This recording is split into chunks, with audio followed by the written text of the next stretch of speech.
Di Islam, rukunnya nomor 1 itu nggak disuruh langsung sholat, nggak disuruh langsung haji, tapi disuruh apa kita? Bersaksi. Makanya asyhadu Allah, aku bersaksi. Sekarang pertanyaannya begini, ada bersaksi, ada percaya. Beda nggak antara orang yang percaya dan orang yang bersaksi? Beda. Karena kalau orang percaya, belum tentu dia bersaksi, belum tentu. Tetapi dia percaya karena persaksian, berarti dia melakukan kepercayaan level tertinggi, namanya hakul yakin.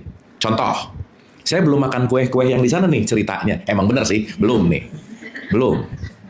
Terus saya ngomong sama orang-orang, Ibu Bapak, kue di sana enak banget. Padahal saya belum nyobain.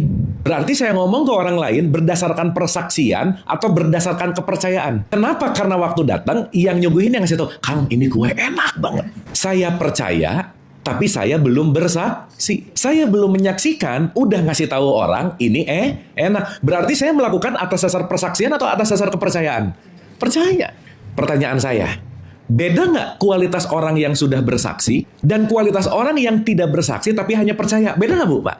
Beda. Maka kalau kita hanya percaya sesuatu yang tidak kita saksikan langsung, tidak kita alami langsung, itu adalah yang disebut dengan konteks yang namanya believer, orang-orang yang percaya. Sekarang saya tanya, maaf nih, kira-kira kebanyakan orang, dalam perspektif agama khususnya, kebanyakan melalui jalur yang langsung percaya, atau diuji dulu atas pengalamannya, baru dia percaya. Itu yang namanya seeker. Jadi lebih banyak yang masuk ke believer, atau lebih banyak yang masuk kepada yang bersaksi? Yang mana kira-kira? Believer.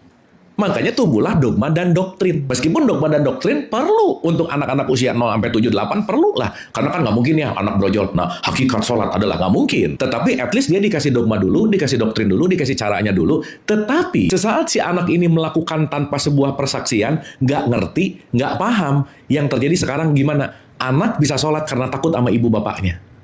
Anak bisa sholat karena takut sama dosa, anak bisa sholat karena takut sama neraka, tapi tidak dilakukan atas dasar kesadarannya. Dan kita perlu menyadari bahwa sesuatu yang dilakukan atas dasar takut akan menurunkan tingkat keikhlasan. Ciri-ciri orang yang sholatnya kurang ikhlas, kira-kira Allahu Akbar, rakaat 2, rakaat 3, rakaatnya aja lupa. Kenapa? Tidak hadir. Kenapa? Nggak utuh. Yang jangan-jangan itu hanya sebagai habits yang diulang-ulang, rutinitas yang diulang-ulang, tidak melibatkan kesadaran di situ gitu.